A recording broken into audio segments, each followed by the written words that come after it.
On-chain trackers recently flagged a massive movement of digital wealth.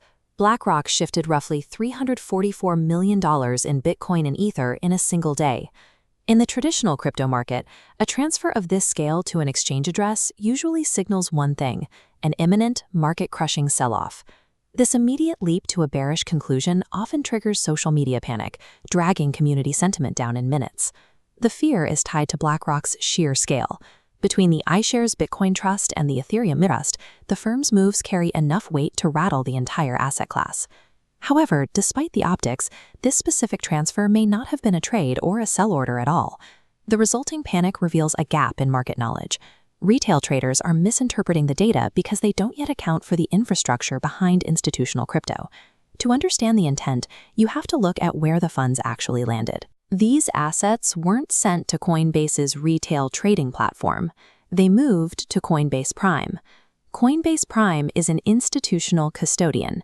It's a secure digital vault designed for static storage and settlement, not an open trading floor for the public. Both BlackRock crypto trusts are legally required to use this specific infrastructure as their designated custodian. This creates a disconnect in perception. A retail trader sees a deposit and prepares a dump, while an institution sees a move to a custodian as a routine verification of secure storage. For an ETF, sending assets to this custodian is a mechanical requirement of daily operations, involving regular movements of the underlying coins.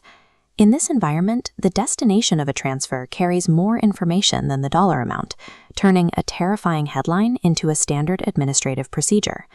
One primary reason is redemption processing. When investors sell ETF shares, BlackRock moves the crypto to the custodian. With recent net outflows, this cycle is expected plumbing.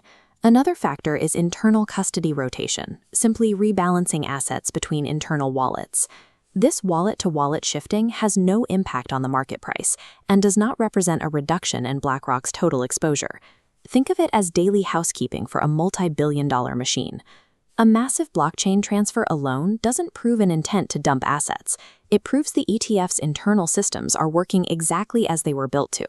Relying exclusively on raw on-chain alerts means you are focusing on operational noise.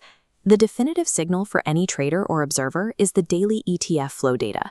If the daily report shows a net outflow matching that $344 million figure, the transfer is confirmed as a redemption settlement.